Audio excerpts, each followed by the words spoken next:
Sa nakaraan nating episode ay natapos tayo kung saan nga ay nagtungo sina Gia Doffa sa may bahaging Southeast Coast, at nandun nga rin ang ilang mga kapwa nila martial artist na nagmula naman sa ibang academy. Kung saan din ay may panibagong dumating na lalaki, na agad na nagtanong kung ano raw ba ang kanilang mga ginagawa rito sa lugar na ito. At ang ginawa naman nga nitong lalaki ay lumapit. Pagkatapos ay sinabing nagmula nga raw sila ng mga kasama niya sa Songyang Martial Arts Academy, kung saan rin daw ay merong ipinadalang sulat ang kanilang head para dito. Nagtanong naman nga ang lalaking ito sa worker, na kung sino daw ba talaga silang mga estudyante na nandirito. Tugon naman nga ng worker, na nagsipunta nga raw ang mga ito sa kanya bilang kanyang mga customer, dahil sa nais ng mga ito na magrente ng bangka. Na ikinagalit naman nga nitong lalaki, at sinabing mukha daw yatang nais magtungo ng worker sa dagat, ay di baga daw naman at ipinagbawal na niya. Sambit naman nga ng worker, na hindi naman daw siguro masama kung magpaparente siya ng bangka ngayon, sapagkat bahagi na ito ng kanyang ikinabubuhay. Naglabas naman ang lalaking ito ng isang kasulatan, at sinabing isa raw itong utos mula sa Provincial Military Commander, kung saan ay meron nga daw isang heresy na sinusubukang lumikha ng gulo rito sa Empire, kaya naman ay ipinag-utos na magprotekta sa sinuman, at iyon rin ang dahilan kung bakit walang kahit na sino ang maaaring magtungo sa dagat sa paparating na 3 buwan. Nalabis naman ngang ikinagulat at ikinabigla ni Gia Doffa. Sabi naman nitong worker, na papaano na lang daw nila masusuportahan ang kanilang mga pamilya ng kapwa niya magdadagat, kung ipagbabawal ang pagpunta sa karagatan, papaano na lamang sila makakapaghanap buhay. Pasiga naman ngang tugon nitong lalaki, na isa raw talaga itong mahigpit na kautusan mula sa Provincial Military Commander at hindi basta isang request lamang, at ito rin daw ay itinuturing na isang kapakanan ng national security, kaya naman dapat lang na hindi ito suwayin dahil paniguradong hindi makakayanan ng kahit na sino, ang magiging kaparusahan sa paglabag sa important order na ito. Marahan naman ngang sabi ng worker na alam niya daw naman ang bagay na yon, subalit papaano na nga lamang daw ang kanyang pamilya, baka naman po pwede pa silang bigyan ng ilang araw para makapaghanap buhay at makapag-imbak kahit papano ng kanilang makakain for upcoming 3 months, pagalit na namang sambit nitong lalaki na wag na nga lang daw siyang kausapin pa nitong worker sapagkat iyon na nga raw talaga ang kautusan, at bahala na nga rin daw ito kung makikinig ba o hindi. May pang-aasar naman ngang sinabi ng mayabang na lalaking ito, na gaya nga raw ng sinabi niya kanina, ay mabuti pang umuwi na lang itong sina Gia Doffa, dahil nag-aaksaya lang daw sila ng oras para dito. Makalipas nga ng ilang sandali, ay tuluyan na nga ring nakasakay sa bangkang ito ang mayayabang na mga estudyante kasama ng kaninang lalaki. Kung saan ay may pagtanaw-tanaw pang ang nalalaman ang mga ito na para bang nang aasar talaga. Pagkatapos ay sinabi pa nga nito na tila raw ba isang grupo ng mga gunggong sina Gia Doffa, dahil sa pag-a-assume na makakapanood rin sila sa gaganaping duel. Habang ito naman ngang sina Gia Doffa ay talagang nanggagalaiti na rin sa galit dahil sa sobrang kayabangan ng mga lalaking iyon. Sabay nag-usap-usap rin nga sila agad kung papaano na nga daw ba ang kanilang gagawin ngayon. At nang matapos nga ng kanilang paghuhunta, ay pahadyas nilang ibinigay sa worker ang isang gold. Pagkatapos ay sinabi ni Gia Doffa na siguro naman daw ay sapat na ito, para mabili nila ang pinaka-the best na bangka na maaari nilang masakyan. At magrereklamo nga sana ang worker, subalit pasiga rin naman agad na sinabi ng isa pang lalaki na wala na raw pero pa, at sa pamamagitan nga raw ng gold bullion na kanilang binigay ay makakapagsimula na itong worker ng isang business, at kung hindi pa rin daw ito papayag ay wala na silang iba pang magiging choice kundi daanan sa haras ang bagay na ito, basta't makatawid lang sila sa isla. Matapos ng ilang sandali, ay lumipat naman muli ang eksena sa bangka kung saan naroroon ang mayayabang na lalaki.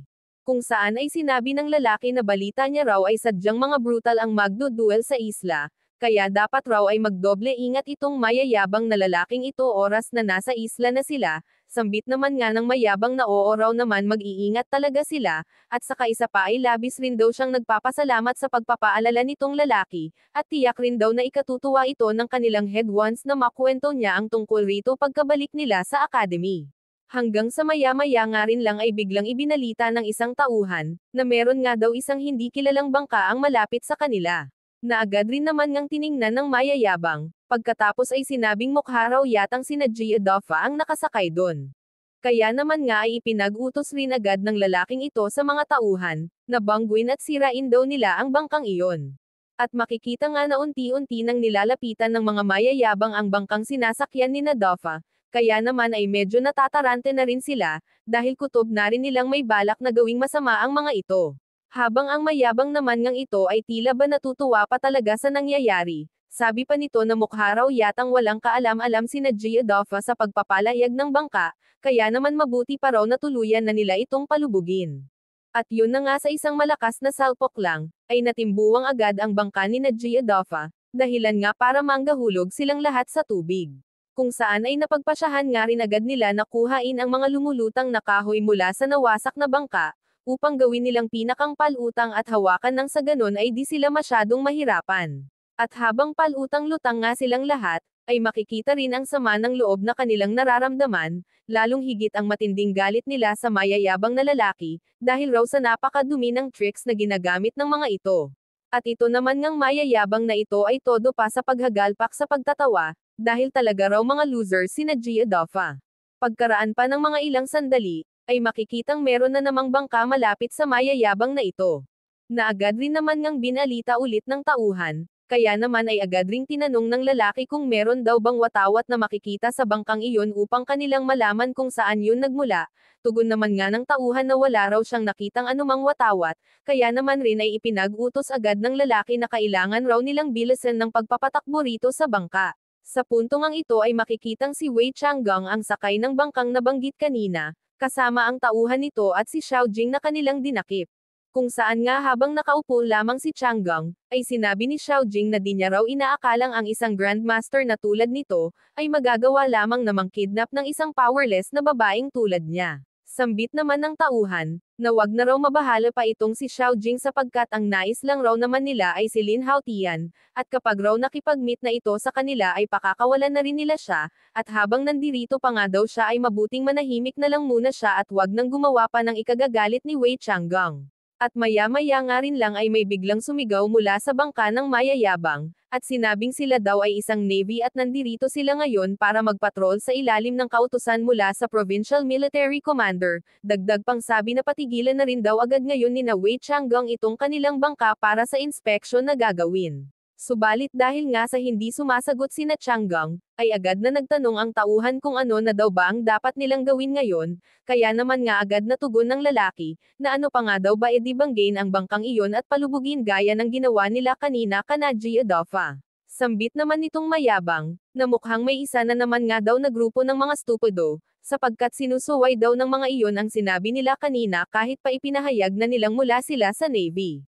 Balik tayo kay Wei Changgang, kung saan nga ay makikitang nag-iinit na rin ang ulo nito dahil sa mayayabang kaya naman, ay agad na rin itong ginamit ang kanyang kapangyarihan, dahilan nga para sumabog ang bangka at tuluyang masunog ang lahat ng nakasakay rito, kaya naman nga hayon at wala ng buhay ang mayayabang na ito, naka-arma na rin sila sa kanilang mga pinaggagawa kanina. At ang ginawa ngang iyon ni Changgang ay labis na ikinagulat ni Xiaojing, sapagkat nagawa raw nito na sirain ang bangka ng ganon lang kabilis. Sambit naman nga ng tauhan na basic nga lang raw yun para sa kanyang master, at panigurado daw na kung nandirito ngayon si Lin Haotian ay malamang daw na sobra na ang naging pagkatakot nito, dahil sa pinakitang skills ngayon ng master, naiinis naman ngang sabi ni Xiaojing, na hindi raw duwag ang ating bida at alam niya raw na walang-wala lang para sa kanya, ang mga skills na meron itong si Wei Changgang. Ayon naman rito sa servant ay wag na raw maghambog pa itong si Xiaojing, sapagkat si Lin Haotian nga daw ay sadyang bata pa. Oo, inaamin niya nga raw na kahit papaano ay meron talagang kakayahan ang ating bida, subalit hindi parent daw yun sapat para masabing mas malakas na ito kaysa sa kanila, at dapat nga rin daw ay ituring pa ng ating bida na isang malaking karangalan ang gaganaping duel sa pagitan nila ni Wei Changgang, dahil baka raw siya pa na servant lang ang tumalo sa kanya. Maya-maya nga rin lang ay makikitang malapit na rin sa bangkang ito sina Doffa, habang panay ang pagsigaw upang humingi ng tulong. At nang matanawan nga ang mga ito ni Xiaojing ay kanyang napagtanto na tila nga daw ba si Doffa ang sumisigaw na yon. Maging si Doffa nga rin ay agad na nakilala si Xiaojing. Kaya naman muli itong sumigaw at humingi ng tulong sa dalaga. Ang ginawa naman nga ni Xiaojing ay sumanyas ito na tumahimik daw si Doffa. Subalit nahalata na rin naman agad ng servant na kilala ni Xiaojing ang mga iyon, kaya't nagtanong ito kung kasamahan nga raw ba niya sa academy sina Doffa, at kung gayon man daw ay tiyak na kilalang kilala rin niya siguro si Lin Haotian. Natatawa na nga lang na sinabi ni Xiaojing na hindi raw yun ganon, malamang daw ay nagkamali lang ang mga lalaking iyon.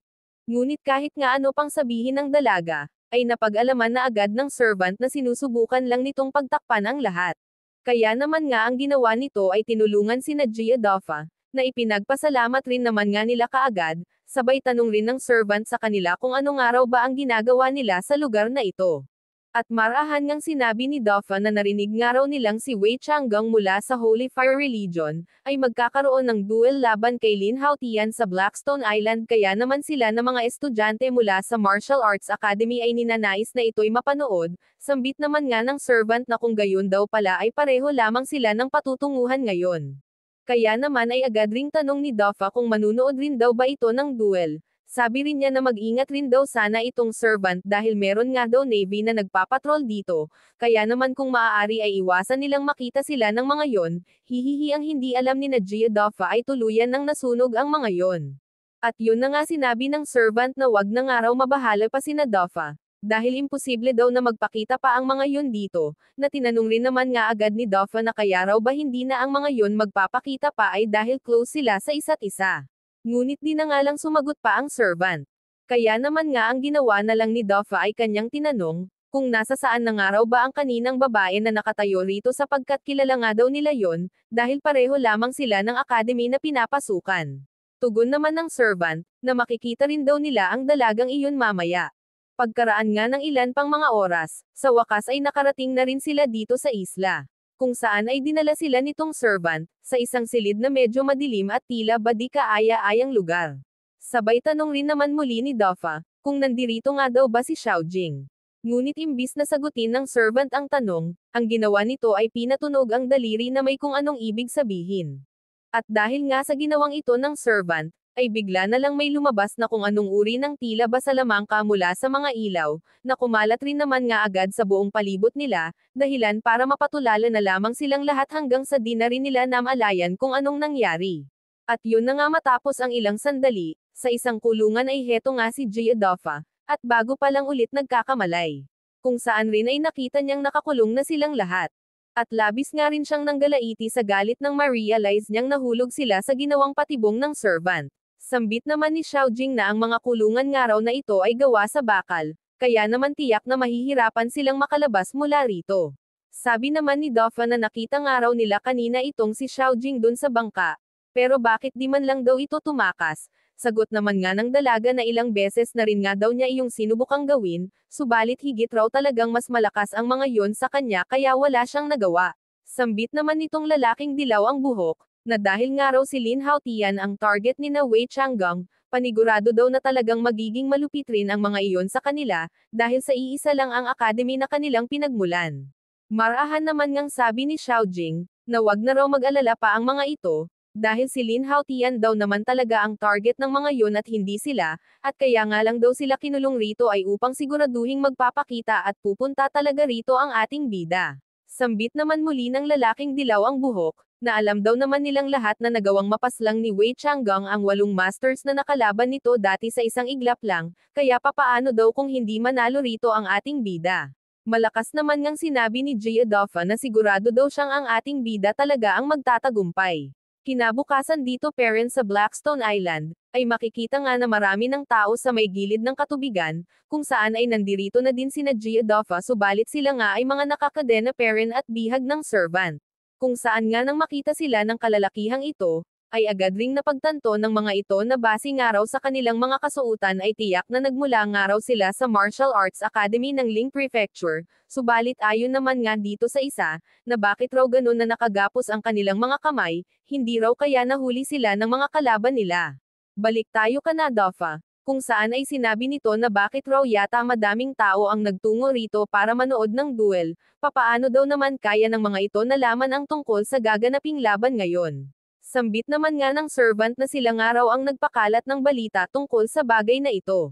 Ayon naman kay Doffa na ganun raw pala, kaya naman rin ay maraming powerful cultivators ang nakikita niya ngayon rito, at ang ilan pa nga raw ay isa sa mga mortal na kaaway ni na Wei Changgang, kaya baka naman daw ay magtulong-tulong rin ang mga yon para gantihan itong sina Changgang.